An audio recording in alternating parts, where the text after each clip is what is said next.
कर्म के फल स्वरूप पति कौन बनता है? शास्त्रों के अनुसार विवाह केवल एक सामाजिक अनुबंध नहीं है, बल्कि पुनर्जन्म का बंधन है।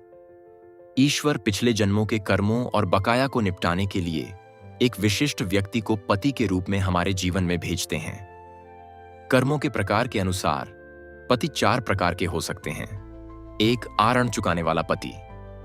अगर आपने पिछले जन्म में किसी से कुछ लिया है लेकिन उसे वापस नहीं किया है, तो हो सकता है कि वह व्यक्ति इस जन्म में आपका पति बनकर आपसे वह कर्ज वसूलने आए। कई मामलों में देखा जाता है कि पत्नी पूरी जिंदगी मेहनत करने के बाद भी अपने पति का ध्यान नहीं खींच पाती। यह असल में उस पुराने कर्ज का ही एक रूप है। 2. शत्रुपति। अगर आपकी पिछली जिंदगी में किसी के लिए बहुत ज्यादा दुश्मनी या कड़वाहट थी, तो वह इंसान आपका पति बन सकता है और आपकी जिंदगी को दुखी कर सकता है। यह रिश्ते आमतौर पर उथल-पुथल, झगड़े और इमोशनल परेशानी से भरे होते हैं। यह असल में आपके सब्र और पिछली मेहनत का टेस्ट है। 3. उदासीन या उदासीन पति।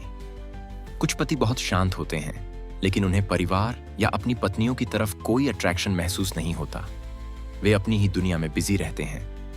इससे पता चलता है कि पिछले जन्म में आपके बीच बहुत कम बातचीत हुई थी या एक दूसरे से गहरा लगाव नहीं था। 4. नौकर और ईमानदार पति। पिछले जन्म में किसी अच्छे काम या सेवा के नतीजे में हमें ऐसा पति मिलता है जो सिर्फ लाइफ पार्टनर ही नहीं, बल्कि एक गार्डियन और दोस्त भी होता है। इस तरह का पति सेवा और देखभाल के जरिए आपकी जिंदगी को खुशहाल बनाता है। यह असल में आपके किए गए किसी अच्छे काम का नतीजा होता है।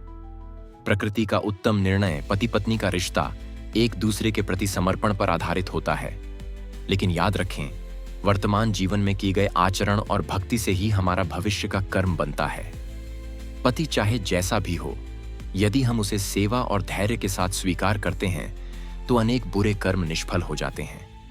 यहां तक कि बुरे कर्म भी नष्ट हो जाते हैं। यह हमारे सिर या धन को विश्राम देने का स्थान नहीं है, बल्कि अंततः शांति केवल श्री गोविंदा के चरणों में ही मिलती है। संसार के सभी दायित्वों को पूरा करने के बाद भी हमारा लक्ष्य सर्वोच्च भगवान की सेवा करना होना चाहिए। आइए, घर के कामों को अच्छे मन से करें और नाम जप में डूब जाएं। अगर आपको वीडियो पसंद आया तो इसे लाइक करें और अपने दोस्तों और परिवार के साथ शेयर करें, ताकि वे भी इस रूहानी सच को जान सकें। सभी पौराणिक और जीवन से जुड़े सच जानने के लिए हमारे चैनल को सब्सक्राइब करें और कमेंट में जय श्री राम और राधे राधे जरूर लिखें।